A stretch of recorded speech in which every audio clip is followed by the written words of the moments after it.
Welcome to today's SWHR virtual congressional briefing, Menopause Mindfulness, Exploring Menopause's Effect on Health and Well-Being. We are really glad that you all are able to join us today for this important discussion.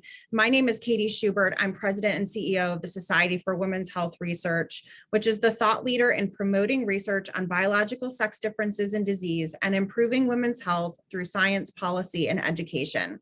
Before we move into today's program, I want to share just a few housekeeping notes. I know we've been on Zoom for almost 2 years now. I feel like I do something to mess it up every day. So just as a friendly reminder, we are recording today's event. It will be posted online, so we'll be able to share it following.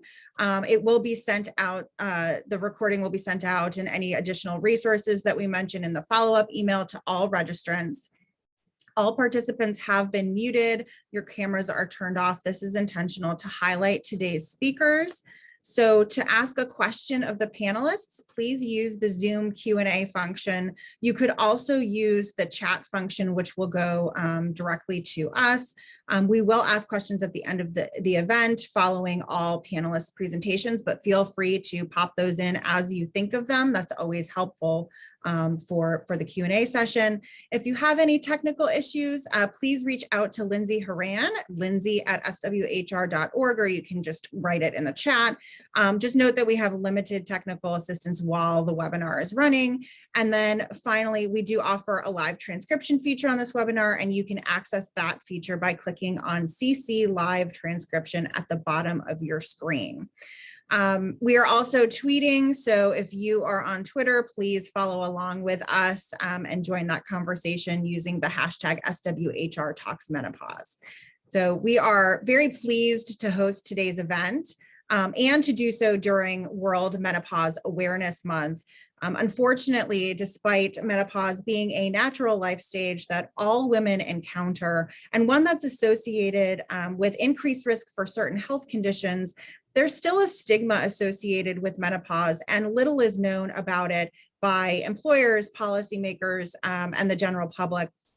And so today we are thrilled that today's panelists could join us for this conversation so that we can continue to raise awareness about menopause and drive important conversations about where menopause fits into federal research and policy. And with that, I will now turn it over to our moderator for today's briefing, Claire Gill, who's Chief Executive Officer of the Bone Health and Osteoporosis Foundation and the founder of the National Menopause Foundation. Thanks, Claire. Thanks, Kathy. Thank you so much for inviting me to be here. I'm excited for today's presentation, so I hope you are as well. I'd like to give you a little bit more background on our two distinguished panelists. First, we have Dr. Pauline Mackey. She is Professor of Psychiatry, Psychology, Obstetrics, and Gynecology, and Associate Dean for Faculty Affairs at the University of Illinois at Chicago.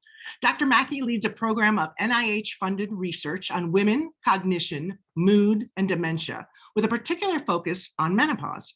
She uses multiple methods, including clinical trials of hormonal and non-hormonal treatments for menopausal symptoms, cohort studies of the natural history of cognition and brain function across the menopausal transition, and neuroimaging studies. She also serves as Senior Director of Research at the UIC Center for Research on Women and Gender. Dr. Mackey is past president of the North American Menopause Society, current trustee of the International Menopause Society, chair of the Society for Women's Health Research Interdisciplinary Network on Alzheimer's Disease, and immediate past head of the Neurocognitive Working Group of the Women in Interagency HIV Study. Thank you so much for being here, Dr. Mackey. Also joining us is Dr. Ariana Scholes-Douglas, who is the founder and medical director of the Tula Wellness and Aesthetics. She has practiced medicine for 30 years and is board certified in obstetrics, gynecology, and maternal fetal medicine. She earned her undergraduate degree at the Washington University in St. Louis and her medical degree at Meharry Medical College. Her residency and maternal fetal medicine fellowship were completed at Martin Luther King Medical Center and UCLA Medical Center, respectively. A graduate of the University of Arizona's Integrative Medicine Fellowship, founded by Dr. Andrew Weil, Dr. Ariana combines her extensive knowledge in women's health with the field of integrative medicine. We're delighted to have you both here, and I look forward to today's presentations. I think we'll turn it over to you, Dr. Mackey. Thank you so much. And hello, everyone. I'd like to thank the Society for Women's Health Research for their focus on this very important and yet under-recognized topic. And I'd like to thank all of you for being here today to learn a bit about it and discuss the important role of research in menopause for women's health. So let's talk a bit about the broad concept of menopause. So one of the interesting reasons that menopause research is so important is because 95% of women will live until the age of 51, which is the average age of menopause. And when we contrast this with 86% of women who give birth, 66% of women who get cardiovascular disease, and 13% of women who get breast cancer, it really puts menopause research into perspective because the latter three areas are very well funded, and yet menopause is not. So let's take a look at the information that we can glean from NIH Reporter, which tells us how much federal spending there is in different categories. What's interesting is, of course, we have cardiovascular disease as an important category because that's how most individuals will die in the United States. Breast cancer is another important category, as is pregnancy. Those categories have an official title through what's called the RCDC system, or the Research Condition and Disease Categorization System. Interestingly, menopause isn't listed as a condition. So 95% of women go through this, and yet it's not even classified as a condition within this important way that the NIH tracks different conditions. About 6,000 US women reach menopause. That is the final menstrual period. So menopause is the time, postmenopause is the time that starts after the final menstrual period. So after 12 months of not having a period. So 6,000 US women reach that each day, over 2 million women per year. And of course, after that final menstrual period, women will live the rest of their life in the postmenopausal stage. So a woman's life expectancy in the United States, at least prior to COVID, was 81.1 years. And today, a woman who reaches the age of 50 can expect to reach the age of 83. So that's on average 33 years in the postmenopausal state. And so given that a woman spends so much time in this postmenopausal state, it's important that we consider, in addition to how much older she's getting every year, how much older is she getting reproductively? That is, with respect to the function of her ovaries. But unfortunately, menopause is understudied in research. So if more women transition through menopause than give birth, than have cardiovascular disease or have breast cancer, why is there so little funding in research in menopause? Well, I would contend that there are at least 4 major reasons for this. The first is the lack of appreciation of the effects of this near universal transition on women's health. The second is that there's a lot of misunderstanding about the cardinal symptom of menopause, which is hot flashes, technical term, vasomotor symptoms. It's thought that these are time-limited and benign symptoms. The third reason is lingering misconceptions about the safety of hormone therapy following a very large randomized clinical trial of hormone therapy. And then I would argue that ageism, sexism, and the combination of the two are important factors. So let's talk first about the lack of appreciation of the effects of menopause on women's health. So menopause is the cessation of the ovaries producing hormones like estrogen and progesterone. And it turns out that while we think about estrogen as being important to reproductive function, estrogen receptors are located throughout the body. They're located in the brain, which has been the focus of my research over the past 25 years, in the bone, and of course, Claire Gill knows all about this, the heart, the liver, mitochondria, the energy centers of our body, joints, muscles, skin, the vascular system, and of course the reproductive system. So if estrogen receptors are located in all those bodily systems, it makes sense that the menopause will affect the functioning of those systems. So let's talk first about heart health. Here, there have been some strides. And of course, we raise awareness about cardiovascular disease, the major killer of women, through the I Wear Red, through the campaign through the American Heart Association. And people wear these shirts for their moms and for their grandmothers, and also for themselves. In 2020, this organization put out a statement that highlighted the menopause transition as a major risk factor for cardiovascular disease. So what does that mean? We always think about cardiovascular disease, heart disease becoming more frequent as we get 1 year older every year. But what this statement said is that when the ovaries shut down, the heart changes its function and it puts women at risk. So this is an important new recognition and underscores the importance of cardiovascular research and menopause. And also there's appreciation now for potential, we need to know more, intervention with hormone therapy, and evidence from randomized trials that when hormone therapy is initiated early, particularly in women who undergo menopause before the typical age at menopause, so women who do that spontaneously or women who have their ovaries removed surgically, their estrogen seems to be quite protective. And there's also supportive data in women who transition through the menopause naturally and initiate hormone therapy within the first 10 years of that final menstrual period. The menopause transition is also a period of risk for mental health disorders. Here I'm highlighting the importance of clinical depression. So on average, there is a worsening of mood during the menopausal transition.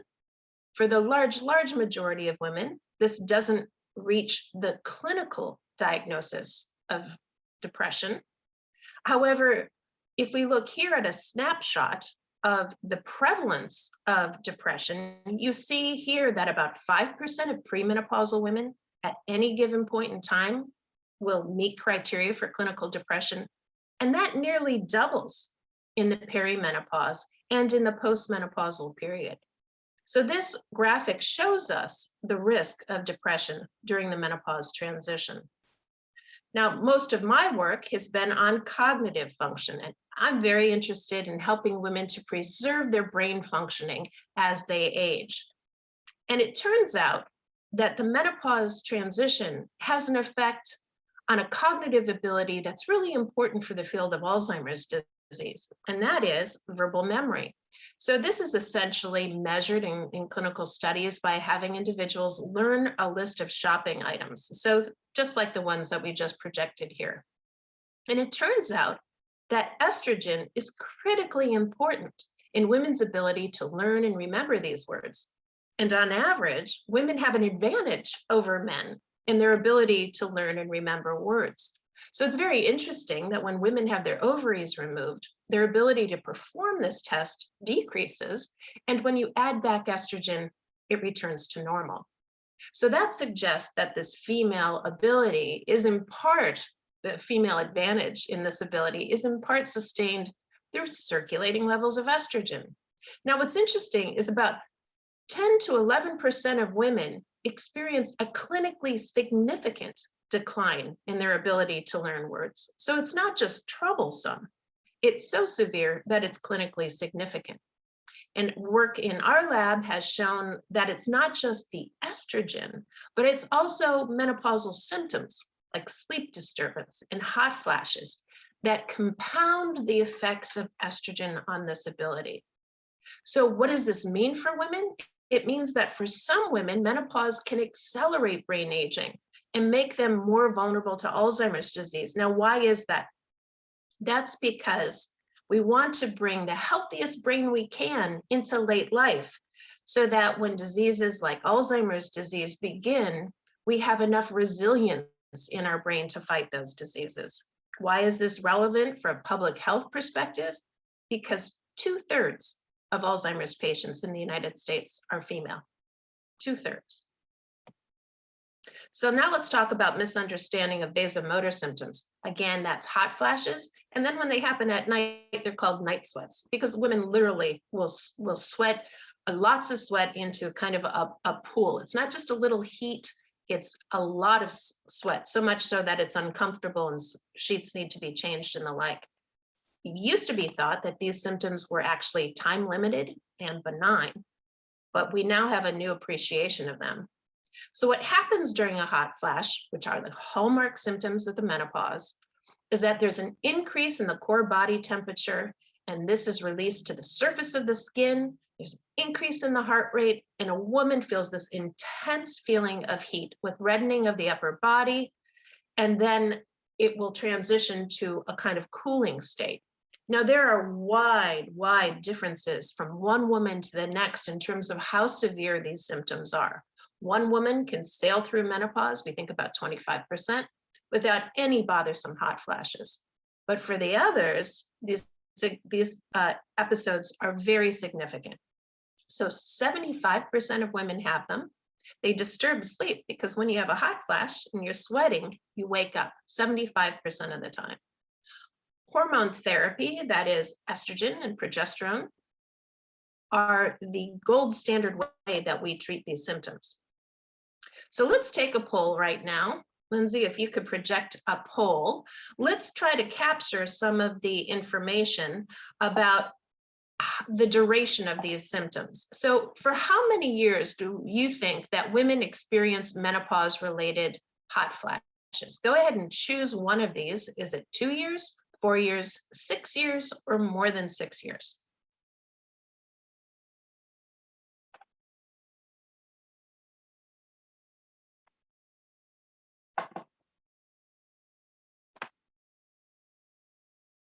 Okay, so 50% got the answer right, but it's more than 6 years. What's very interesting is that the 2 years, 4 years, and 6 years are exactly what we thought for many, many years. But important research funded by the NIH actually shows that these symptoms last a lot longer. Here, we really need to talk about racial and ethnic differences and appreciate the fact that on average, for Black women, hot flashes last 10 years, okay? So if we look at averages, that means that 50% of Black women experience hot flashes for more than 10 years. For Latinas, it's 8.9 years, and for white women, 6.5 years. We need to understand the factors that drive those racial and ethnic differences. We need to believe women. We measure hot flashes objectively through skin conductance monitors. When we sweat, it changes the electrical activity on the surface of our skin. And when a woman has a hot flash, she has these spikes in electrical activity, which you can see below here. I'm saying we need to believe women because what I'm showing you below is the readout of these hot flashes measured objectively. And this is a woman who had 37 hot flashes in a 24-hour period. 37 of these events. So significant disruption to well-being. Okay, now we're going to take a second poll and we're going to ask, the average age of menopause is 51. We've learned that hot flashes are the hallmark symptom of menopause. How many women over the age of 60 do you think experience menopause-related hot flashes? 10%, 20%, 30%, or more than 40%? Go ahead and pick one of those options.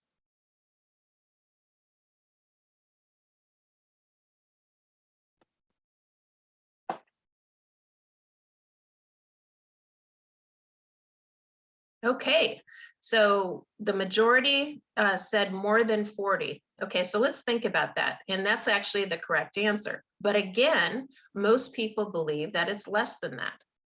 So more than 40% of women in their 60s experience hot flashes. Okay, so hot flashes are prevalent in 42% of 60 to 65-year-old women. So we think about menopause as being this thing that happens in the 40s and 50s, but the symptoms of menopause persist for more than a decade after the final menstrual period. So menopause isn't this time limited experience in women. It has repercussions that can affect a woman's well-being for the rest of her life. And then finally, let's talk about misconceptions and fears about hormone therapy. And we're going to talk a little bit about the Women's Health Initiative. Now, the Women's Health Initiative was a very, very important study. It was a randomized clinical trial with 2 arms, and the 2 arms meaning there were different types of hormone therapy studied in the arms. Now, why was that? If you go to through menopause surgically, you only need an estrogen, okay? You don't need a progesterone. So one arm was meant for women who didn't need a progesterone, and those women had estrogen alone. For women who transition through the menopause naturally, they need estrogen plus progesterone. So there were 2 arms, one estrogen alone, one estrogen plus progesterone. So they randomized thousands of women in each of those arms and looked at a variety of different health outcomes. And what we can see on the top is the estrogen plus progesterone trial. And what we can see is anything in red means that there was an increased risk. So that was the difference between the placebo arm and the hormone therapy arm in the number of events per 1,000 women. So red is harm and blue is benefit. So the first thing that this audience can see is that the results on the top graph differ from the results on the bottom graph. In that, the results in the top graph show more red. There's more harm. So the top graph shows the estrogen plus progesterone. The bottom graph shows the estrogen alone. So one of the big picture conclusions in the field that research continues to support is that it appears that estrogen alone is safer than estrogen plus progesterone, at least this particular formulation of progesterone. And that with estrogen alone on the bottom, we get a pretty impressive safety profile, don't we? And we get a lot of potential benefits from estrogen alone. However, on top, we can see that at least with this particular formulation, there is some harm with coronary heart disease, stroke, deep vein thrombosis, and breast cancer. So other studies have studied other formulations. You know, if you use a different progesterone, does it matter? That's an important question, isn't it? Because most women transition through menopause naturally. Most women will need a progestin if they're going to take hormone therapy for their hot flashes. So remaining critical questions about the safety of hormone therapy. The good news is that in this recent publication from JAMA, when they followed all these women for 18 years, the news was pretty good. If you looked at all women in the estrogen alone arm, contrary to what we hear over and over, the women who were randomized to estrogen had a significantly lower risk of dying from breast cancer than women who were randomized to placebo. Similarly, in a boon to my area of research, it was shown that women who were randomized to estrogen had a reduced risk of death from Alzheimer's disease after 18 years. So benefits for this disease that affects more women than men. If you intervene early when the hot flashes are the worst, it was shown that those women had reduced all-cause mortality. They were less likely to die from all causes combined, as well as from reduced mortality from other causes. So very, very interesting kind of finding from a very impressive study following over 27,000 women. And it's data like these that lead organizations like the North American Menopause Society to conclude that the benefits of hormone therapy are likely to outweigh the risks for symptomatic women, that is women with hot flashes, who initiate hormone therapy aged younger than 60 years or within 10 years of menopause onset. But following this study, the number of prescriptions for hormone therapy went down 80%, and women turned to untested bioidentical compounded hormone therapy, the safety profile of which is hotly, hotly debated. And then finally, let's talk about ageism, sexism, and the combination of the two. Here we can learn a lot from our colleagues in the United Kingdom. where menopause is discussed widely, not only in the media, but also in the workplace. So here are a variety of very recent articles from the leading newspapers in the United Kingdom highlighting menopause workplace policy, which under the Labour Party would be mandatory for large organizations. Other work-related information on the far right, 10 ways employers can support workers going through menopause. So these sorts of things are readily available in the United Kingdom and are a model for what we could do in the United States. So in conclusion, why is there so little funding and research in menopause? I would argue that it's a lack of appreciation of the effects of menopause on women's health, misunderstanding of vasomotor symptoms as time-limited and benign, lingering misconceptions and fears about hormone therapy risks from the Women's Health Initiative, ageism, sexism, and the combination of the two. So what should we do?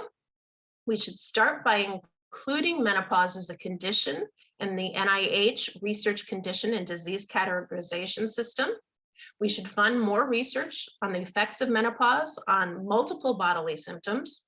We should fund more research on vasomotor symptoms and their role in women's health and how we can treat them safely. We should raise awareness to counteract misunderstanding and fears about hormone therapy, and we should enact social and workplace policies to destigmatize menopause. Thank you very much for your attention.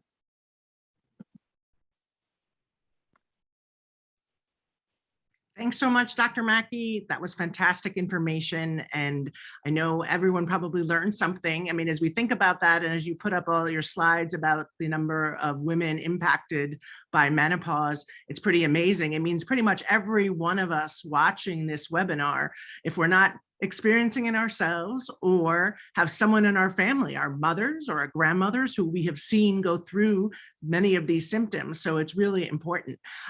Excited now to turn it over to Dr. Scholes-Douglas. And Dr. Douglas, I know that you are a best-selling author of The Menopause Myth, what your family, your friends, your doctor haven't told you about menopause. So I'm really excited for your portion of the presentation. And I know you've dedicated so much of your career to helping women through this stage. So turning it over to you.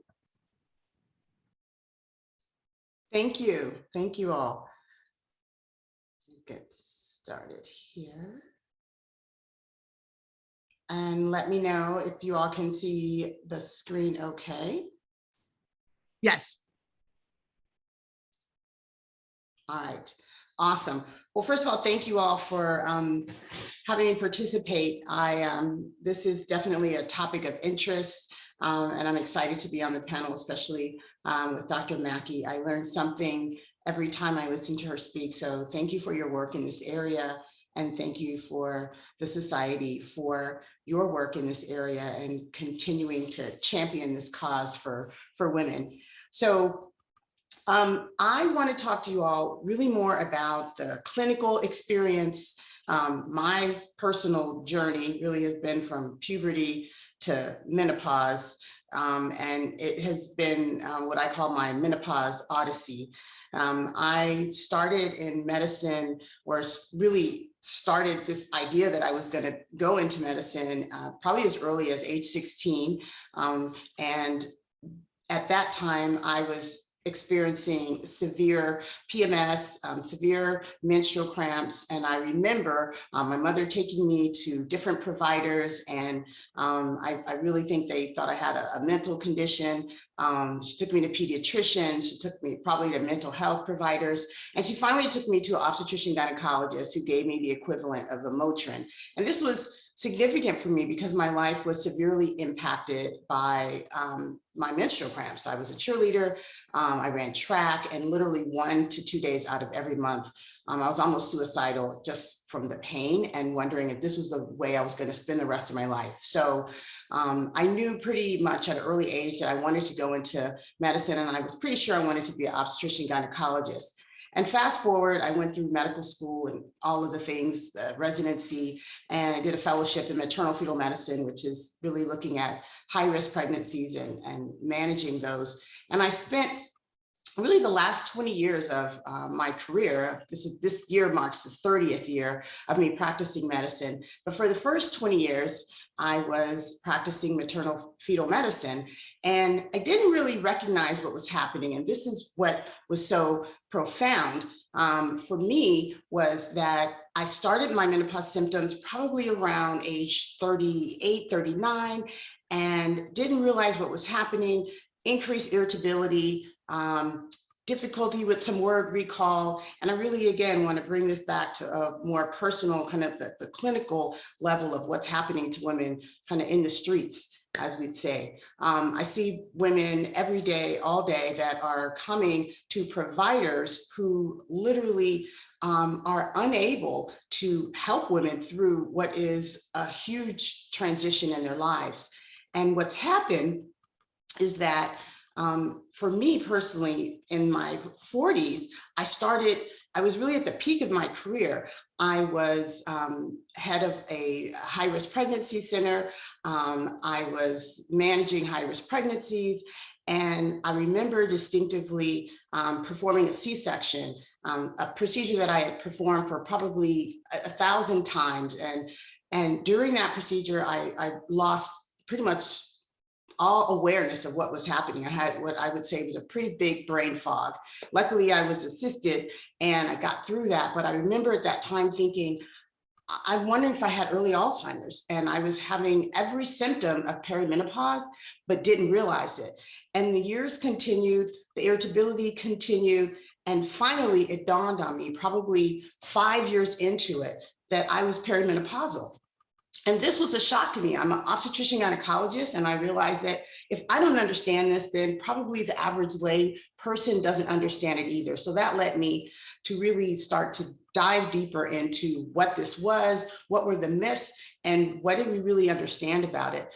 So I did eventually write a book, The Menopause Myth, What Your Mother, Doctor, and Friends Never Shared About Life After 35. And in that process of writing, I interviewed a lot of women, and again, came to understand that women were ignorant, but it wasn't just the women, it was the doctors that were ignorant, and just society in general. Our whole viewpoint towards this was skewed and was affecting what was going on.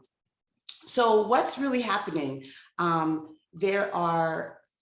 aren't medical providers aware, and why don't we understand what's going on? And just to highlight again what Dr. Mackey spoke about, there are gender biases. This is really still almost a socially taboo topic.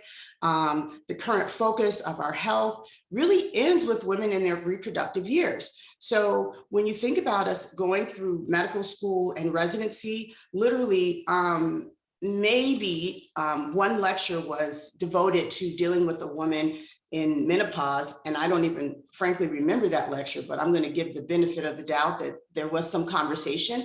But for the average patient or the average doctor in training, we understand puberty, we understand the reproductive years, but we are not trained at all on the topic of what happens to a woman after she's reproductive. And I want to kind of make the analogy, think of going to a pediatrician with your teenager and saying, hey, my teenager is moody, she's crying all the time, she's defiant, she's doing all these things. And you say to your pediatrician, hey, is it possible that my kid is going through puberty? And the pediatrician says, no, I mean, she's too early, it's not possible. This is really the equivalent of what's happening to women going through menopause. They're going to their providers, and even people who are trained in this area, obstetrician gynecologists, are really not, it's really not on their radar. And so it's really imperative for patients, for the research and everything to start to change and guide us more into the area of study and understanding and really starting to have this conversation. But another reason is that there's no medical training on it. And to highlight what Dr. Mackey mentioned was, there was a huge study, the WHI study that came out in 2002. And really what happened was, because of the preliminary data in that study, I think the baby got tossed out with the bathwater, and women were taken off of their estrogen, and estrogen really kind of almost became the devil. And it still really is a therapy that providers are reluctant to prescribe because they are still not aware of all the follow-up and things that have happened as a result of that study. So here's a graphic really just describing how long it really takes a woman to be diagnosed with menopause or perimenopausal symptoms. And here we're looking at over 50% of patients have taken over a year or not even been told at all by their healthcare providers that they are going through this process. So there's a major gap in understanding and resources for women going through this. And it's a challenge for women going, again, to their providers. They go to their provider, they explain what's happening, and they're not really recognizing that you can really be perimenopausal in your late 30s, maybe your mid 30s. And so for so many women, again, they're just being dismissed, and that is just delaying the process and the time that they have to start to deal with this. So there are other symptoms. I don't want to be too redundant, but we all know about the hot flashes, but actually there are a lot of symptoms that women aren't aware of, and they are, again, wondering what's going on. The hot flashes are one, but joint pain is actually a very common symptom. Palpitations, urinary incontinence, pain with intercourse. So here's just really describing what some of those symptoms are and the percentages of women who even were aware that these were symptoms that could exist. So I am so sorry. We are on the wrong slide deck. So hold on one second. I was wondering what was going on here, and now that makes very much sense. Hold on one second. Well, that's a snafu. You know what, Lindsay, can you go ahead and just bring up the slide deck that I gave you? I think a gremlin got in here and has changed.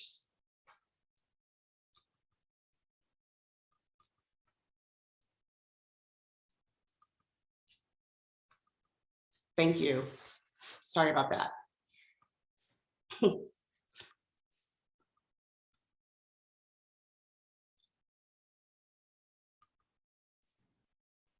It's always good to get a refresher, Dr. Scholes-Douglas. So you know, I'm just like, when I started out, I was like, these really aren't the slides. I'm not really sure what's going on, but here we go. All okay. right. Here we go. Phew. Thank you. All right. So go back a couple more slides and go back. Keep going back. I think we went a little too far. Yeah. Keep going. Okay. So next slide. There we go. So this is what I was speaking of earlier. Why aren't medical providers really champions for this menopause cause? Next slide. Thank you. And really, you know, it's interesting because we asked the question, really, what does menopause have to do with me? So many people think, well, that's an old lady problem.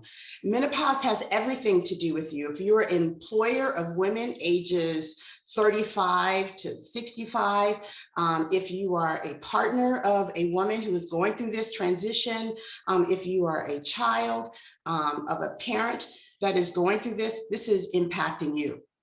Next slide. And what is actually happening? Menopause is occurring during a time of a woman's critical career stage. And this is what my personal experience was, not only as a patient, but as an employee and as a provider. And I've really been through, and also really as an African-American woman. So I chuckled at Dr. Mackey's slide of Black women having these symptoms for so much longer, because I do feel like I've been going through this at age 55, I've been going through this for a lot longer than it seems like it should have been, but here we are. But menopause intersects at a critical time. It's usually occurring between ages 45 and 55, which is the time when women are really in their top leadership positions. And this is what my experience was. Again, I was running a high-risk pregnancy clinic. I was really at the peak of everything. And I remember even a family member saying to me one day, "You're just not as articulate as you used to be." And I remember thinking, wow, I'm really not. Like, I felt like I was losing my edge. And I really had nowhere to turn to. I couldn't really go to my employer. I didn't know what to do if I was getting early Alzheimer's. I kind of wanted to know, but I really didn't want to know. So there were a lot of issues that were happening, and I really didn't know what resources were available. But millions of postmenopausal women are really coming into the top of their game. They're in top leadership roles, and they are unaware of what's happening. And so ignorance is not bliss in this area, because what also is happening is that, think about going through any type of traumatic or any type of difficult transition. It's hard enough going through that transition, but when you're not aware of that transition, it just exacerbates it. Next slide. So here's just some data really looking at where we are in the United States. And as Dr. Mackey mentioned, the UK is far ahead.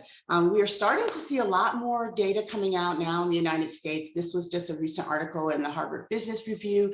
And really the takeaway was that menopause is one of the strongest and most discriminatory taboos still existing in the workplace. The mental and physical symptoms and the negative effects of productivity are needlessly exacerbated by the policies and persistent outdated gender and age-related assumptions. And so there are certain assumptions. There is this kind of stigma that comes along with women going through any type of hormonal change. And this is the work that we really need to start to look at, and the areas where we can make the most impact. Next slide. This is a study that actually just came out of a menopause journal, which is the journal of the Northern American Menopause Society. And it looked at really the impact of sleep disturbances on women. And this is huge, because in this retrospective study, what they looked at are women between the ages of 42 and 52. And they looked at the association between their sleep disturbances and their workplace productivity. Next slide. Next slide. So what they saw was that, I'm sorry, the previous slide, spoke too soon. Yeah, the onset of these sleep disturbances was associated with a reduction in their work time, which overall didn't seem that significant, but really looking at the economics of this, and if for no other reason, if you think menopause doesn't apply to you, if you are an employer, if you are with a government agency, and if you have anything to do with women during this period, there really is a cost associated with women going through this. So using the more conservative estimates, what they came to the conclusions was that per women, we're looking at about $2.2 billion in loss of productivity among women in this age bracket. Next slide.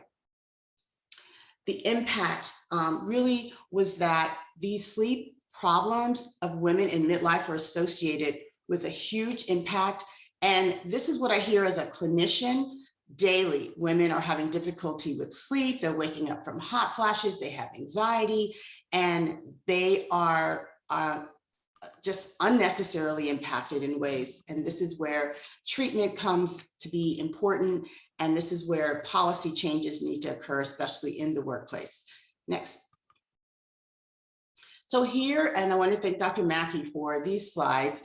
These are just some additional studies that are looking at how women are impacted and how the workplace is impacted. So this was a study looking at women and their what we call workability index score. And at the end of the day, the work function, what we noted was that outside of the home was negatively affected by hot flashes and their sleep disturbances, and that these disturbances responded to therapy. And what we know is that when women are treated for these vasomotor symptoms, not only does their brain function improve, their heart health probably changes, their bone health, but also their productivity at work increases as well.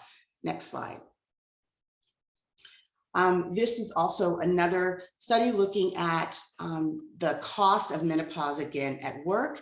Women who did not receive medical therapy for their vasomotor symptoms, otherwise known as their hot flashes, they had 1.5 million more outpatient healthcare visits, 82% more outpatient visits in general, 121% more outpatient related visits just due to their vasomotor symptoms. And this translated to what you can see here on these slides, but the indirect cost per patient was about $770 a year, at least. Next slide. So what's the bottom line? Next slide.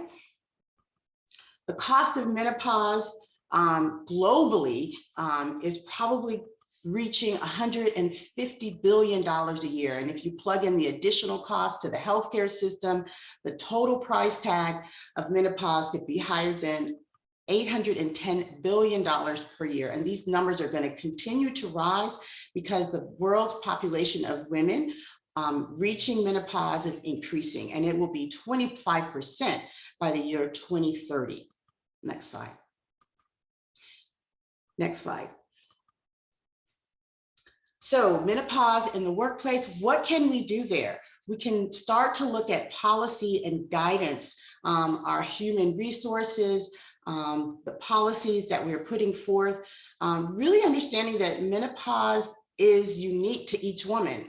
And as Dr. Mackey mentioned, some women are going to breeze through this. 25% are going to be wondering, what is all the fuss about?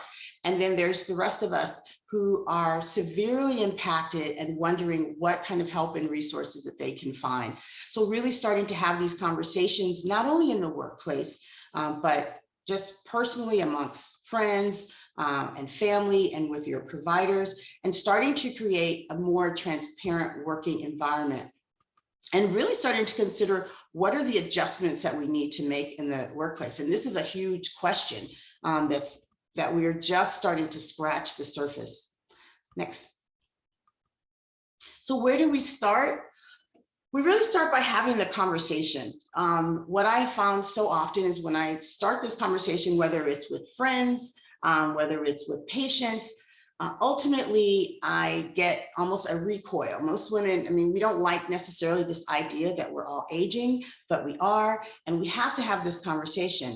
I don't think of it as so much the decline, but really of a reemergence. And as we know, estrogen doesn't just impact our bodily functions. As Dr. Mackey described, it's affecting our brain health as well. And estrogen, I call it as our nurturing hormone. When our estrogen affects the biochemistry of our brain, it really affects the way that we think. So I think of it as estrogen being that nurturing hormone.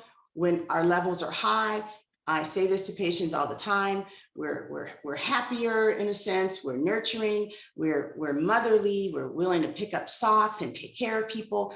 But you'll notice as our estrogen levels decline, our patience declines, our tolerance declines, and there's also just a reemergence of really who we really were here to be. And so I think of it as a way to approach our new selves, our true selves. And what we want to do is have these conversations and really not steer away from them in the sense that we're afraid of what that means in terms of aging. It is not a bad thing. It is something to embrace.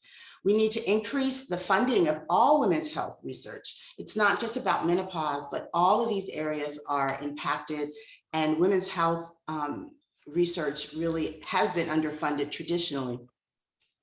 We also want to research the impact of the social and economics of this transition. So we're just starting in the United States to scratch the surface in this, but there is a lot more work that needs to be done. There has to be an education and a re-education of medical providers, because again, medical students aren't trained, residents aren't trained, and not just OBGYNs, it needs to be across the board, cardiologists, internal medicine doctors. I mean, I've had patients that have gone to psychiatrists who have put them on, really almost antipsychotic medication when they were going through absolute typical perimenopause symptoms. So there's so much work that needs to be done out there. I am that, I guess, that clinical example, that patient example, as a clinician, if I hadn't gone through this myself and understood it, I wouldn't even personally be prepared to deal with all of the repercussions and all of the issues that women come to me to discuss. So there's a lot of work out there. I encourage you all to, again, start this conversation, and I thank you so much for your time. Thank you so much, Dr. Scholes-Douglas. That was really fascinating information. And like we said, there's so much to discuss. There's so much that confusion among women. And as you said, even on the clinician side, there's confusion among women. So, I mean, we're part of this, this purpose of today's meeting was really talking about where are the lack in research and where can we do more? And I know that you've both covered a little bit of that, but where do you see the biggest gap when it comes to research about menopause? Where do you think we should start as far as studies? And we did a listening tour with the National Menopause Foundation to all the women's health offices, and spoke with women's office at NIH and at CDC, and they all had great information. And we talked about studies, and as you said, women's health hugely underfunded, but even with the studies going on, very few about menopause. So Dr. Mackey, let's start with you. Where do you think the greatest gap is that we need to address potentially at the federal level? Thank you, Clara. Where to begin? There's just so many. I think we need to focus on treatment. We know that women are grossly undertreated for these symptoms that affects 75% of women. So we need to understand what can be used safely, what can be used effectively, what systems do those treatments affect, how do we personalize these therapies? Do we treat the woman who has hot flashes plus sleep disturbance one way and the woman who has sleep disturbance but not hot flashes a different way? Right? So we need to personalize these treatments because the menopause experience, as Dr. Scholes-Douglas so beautifully said, is so different for each woman. So that would be one. And then the other area that I think is really, really important is this area of what is this experience like for women of color who are not represented in the study of women's health across the nation, which is a superb study. But in my work with women living with HIV, I found that, and these are women who don't often present in research studies, they just don't participate. And the magnitude of their symptoms compared to the women who are represented in the research studies was so much worse than what we understand. So I really think that for women of color, we have an underestimate of the experience. And I think we need a longitudinal study on that issue. I think we need, as I was saying with Dr. Valerie Montgomery Rice, we need a black swan. We need a study of the natural history of this with all the new tools we have. We want to measure these hot flashes objectively. We want to measure sleep objectively. We want to tie all these symptoms together. So those might be my two main areas. And Dr. Scholes-Douglas, anything to add?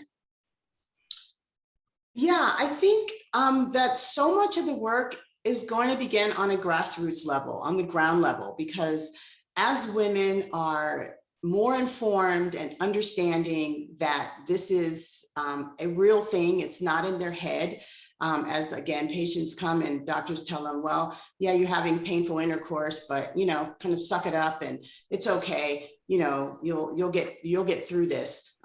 So I believe, and this is kind of where my interest lies most, is in empowering women to understand this, because if women start to go to their providers and say, no, or just realize that this provider isn't helping me and really getting the resource and the understanding that they need, then that's going to be really where a lot of that change happens. And I agree 100%. There's so many areas. I mean, we could talk all day on how this impacts us, but I know for certain there are advocacy groups, organizations that are starting to develop now. There's so much work that's happening on a grassroots level, ground level. And so the more women really start to have this conversation amongst themselves and start to advocate for themselves, I believe that's going to be a strong force where we can begin to make some changes.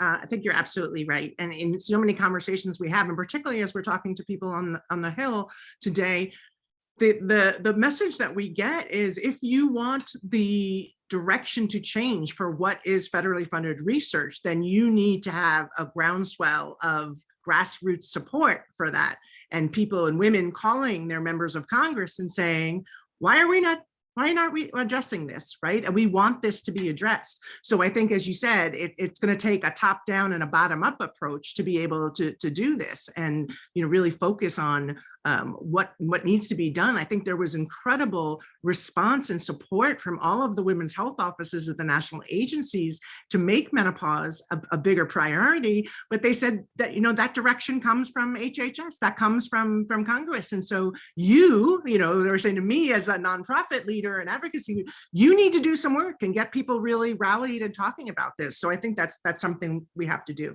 You both also touched on stigma, right? And that's something that we're all trying to address. What do you think it's going to take for us to get past this stigma? Why is this the last area of a taboo? I mean, I think, again, we've made such great progress, and Dr. Scholes Douglas, you can touch on this in maternal care and reproductive care, as far as having breastfeeding be normal, and maternity, paternity leave we're starting to normalize. What do you think it's going to possibly take for us to destigmatize menopause? Well, it's so innate. It's just rooted in so much of the sexism and the ageism and misogyny and just the lack of understanding. So I don't know where to begin with that. I do believe that it starts with women, again, having these conversations with mothers, having conversations with their daughters, sisters having conversations with their sisters, their friends, creating groups. Again, it's the same idea that I understand from the top down how this could work, but I just think that's a very slow moving ship that's not going to have as fast an impact as women themselves, really having this conversation and destigmatizing it. But even amongst women, I mean, this is kind of what we're conditioned to believe, that this is the beginning of the end. And as opposed to thinking of it as the beginning of the end, I encourage us to really think of it as the beginning of the next and the best chapter. So it is something I think that we have to change in terms of how we perceive it and begin to embrace it. Nobody, again, really likes to embrace the idea of aging, but when we think about the other freedoms that come with it, and just, all the other good things that come, I think that's a good start. Dr. Mackey, anything to add? That was so beautifully stated. I would just add that I think information is power against stigma. Women need to understand their own bodies. Providers need to know how to talk to women about their own bodies. And we have a lack of information on both sides of this dyad, don't we? Lack of information. So what goes into there? Kind of paranoia, lack of information. I don't know how to deal with this. I can't label this. I don't know if this is related to menopause.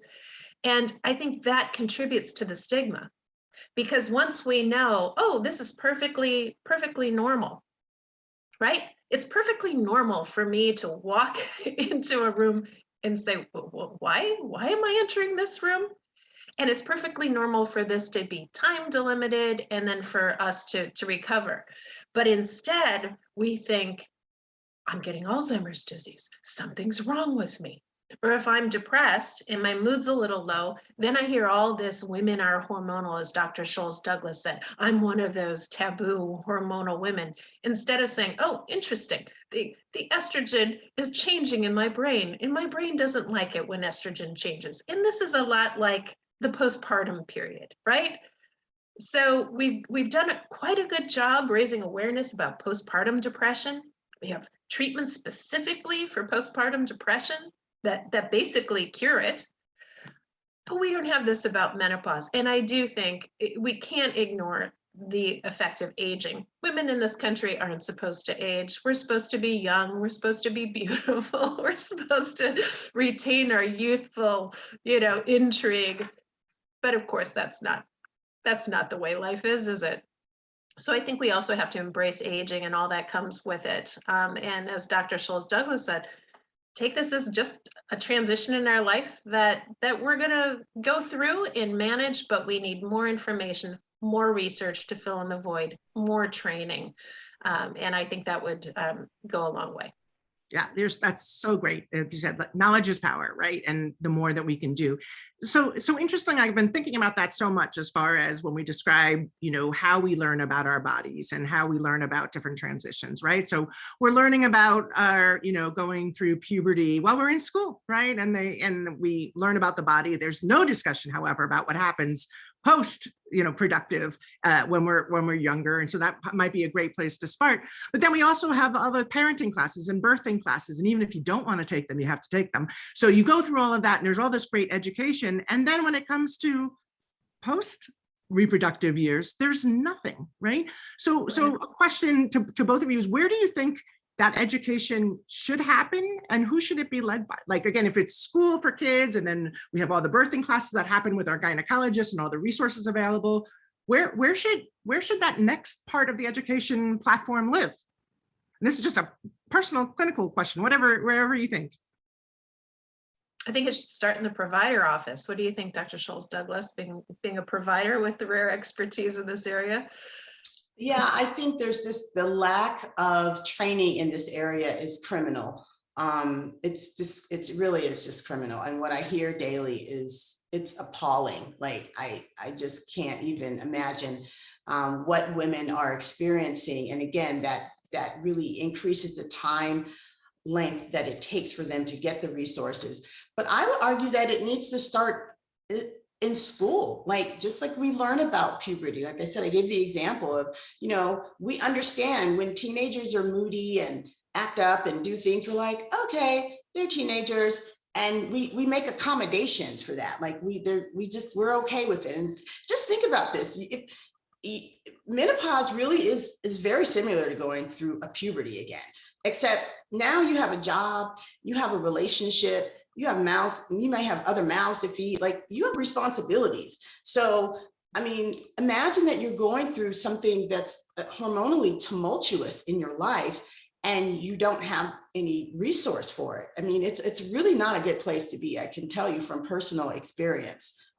Women should not be making choices, major career choices, relationship choices. I mean, we are, again, working in a vacuum of just ignorance and not understanding. So I think it starts as early as when we start to do sex education. I mean, we teach everyone else about birds and the bees, but what happens to us after the birds, get with the bees, right? Because that's huge. We're going to live half of our life in this stage. And this is, again, not an issue that just impacts women. It impacts their partners. It impacts them significantly.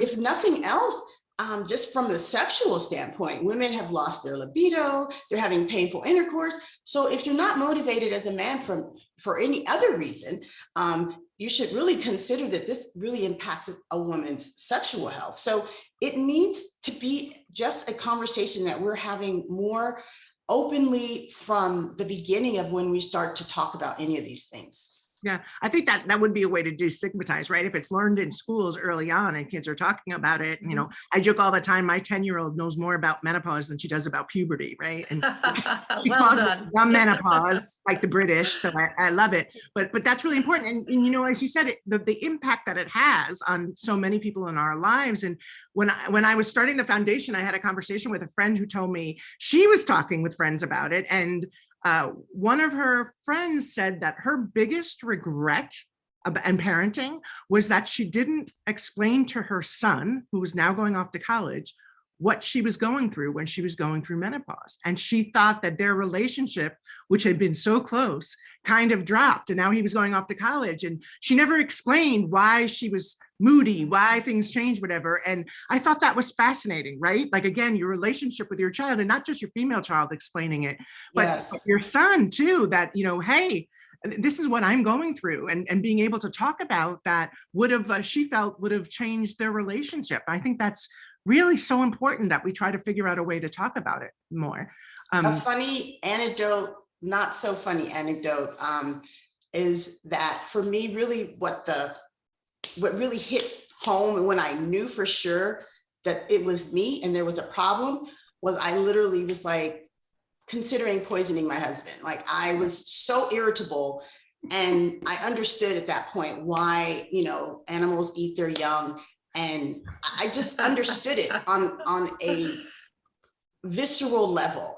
And I realized, like, I'm still married, love my husband, but there was a period there where I was like, okay, at this point, he hadn't opened his mouth. So I figured it must be me, because I literally went as far as Googling, like, how could I poison him? And then I knew instantly that, you know, I watched enough 2020 shows that I knew I was already caught.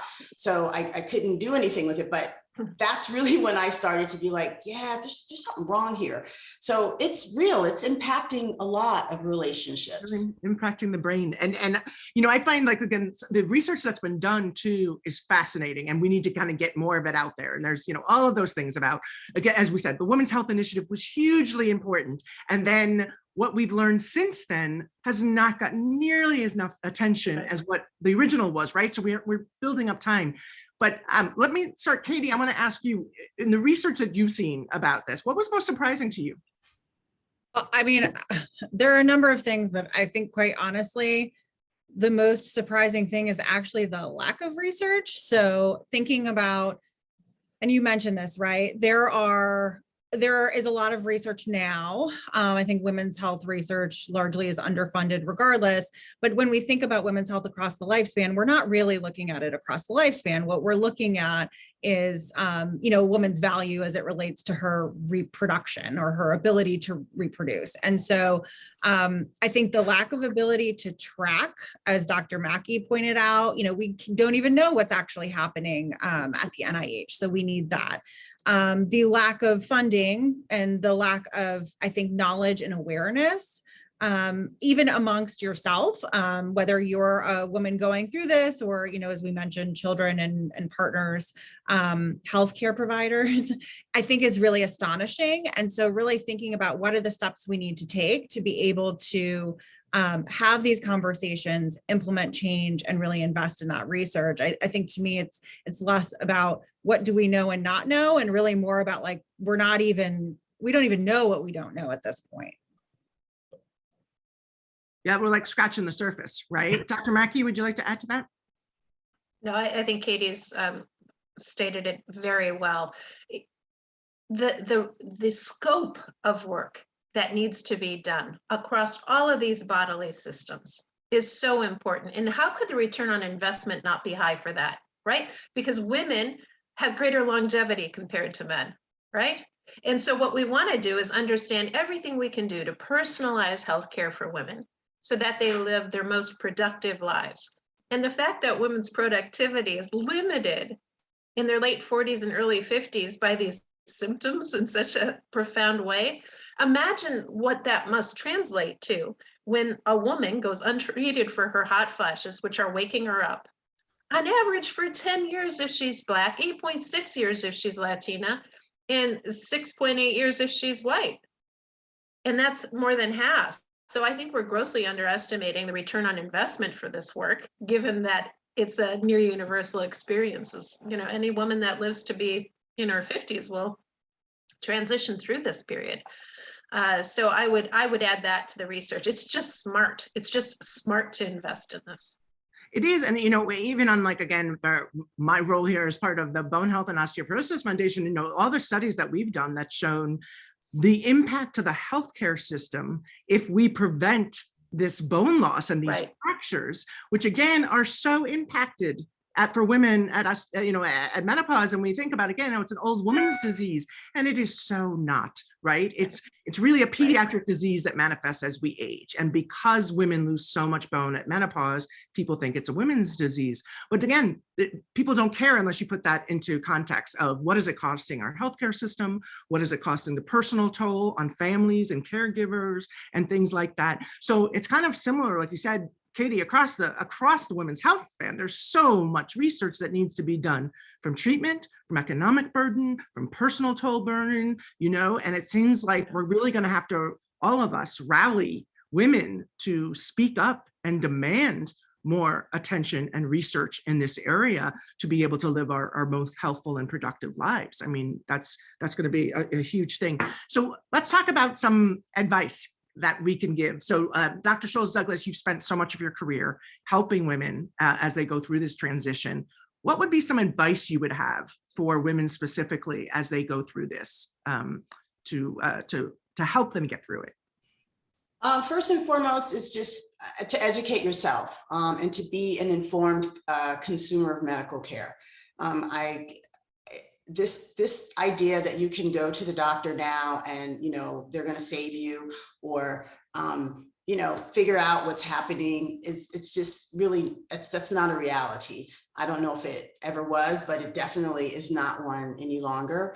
And so you really need to go in informed and educated, and understand that if you go into a provider and that provider does not understand, or they're not listening to you, then you need to find another provider. And now, of course, you can start with trying to educate your provider, but that's a whole nother thing. I don't know if that's really the onus should be on the patient to do that. But there are resources. The NAM specifically has a resource of providers that have really just gone the extra mile to understand and to be able to give women the resources that are necessary. And so I have patients asking me all the time, well, where should I go to? Which doctor should I see? And I mean, again, I hate to say it, but the odds that you will go to your gynecologist and not get what you need are higher, way higher than you think. And I don't want women to walk away feeling discouraged, because by the time I see a patient, they've gone to multiple providers and are really at their wits' end. They've used all types of other resources. They're using supplements and over-the-counter things that they're just really grasping. So understanding, educating yourself, finding reliable resources. Again, NAMS is a wonderful resource of all things menopause, and you're getting accurate information, and then finding providers that are gonna help you in that area. Yeah. This went by so fast. I want to try to get in one last question if we can. Someone had asked, do you think we're doing kind of a disservice by calling hot flashes and bed sweats and all that kind of stuff symptoms instead of potentially changes or indications? Would that help destigmatize? Just quickly, your thoughts on that. I love it. Yeah. I think that is it. I get people asking me all the time to change the name, to rebrand menopause, and I said, yeah, I'll get right on that. I'll figure that out for you all. So we'll do that. Anyway, I want to turn back over to Katie for final comments. Thank you all so much. Thank you, Dr. Scholes-Douglas, and thank you, Dr. Mackey. And Katie, back to you. No, thank you so much. Thank you, Claire and Dr. Scholes-Douglas and Dr. Mackey. I think this has been, it went by so fast. But hopefully I think we all agree on sort of this idea that A, this is underfunded, B, we need to really invest more, but also how do we flip that script and start thinking about this as a totally normal life stage. And, I always say, being a woman is not a disease. Menopause is not a disease. Pregnancy is not a disease. And so thinking about this in a way that we can be well and approach this time in your life in a positive way, because it is totally normal and we're all going through it, and it's okay to talk about it, and we should talk about it, is really important. So with that, thank you all again. Thanks for joining us. We will send you the recording. We'll send the recording to all registrants. There will be some additional materials in there. We really appreciate everyone joining us. And I also would like to express that this briefing would not have been possible without the support of our sponsors, Astellas and Roche. Without them, we would not be able to engage in our menopause program. So we appreciate that support as well. And more to come on this topic. I think this really set the stage for potential conversations concerning the workplace, as well as sort of that normalizing of the conversation. So thank you all so much. Have a great day. Thank you.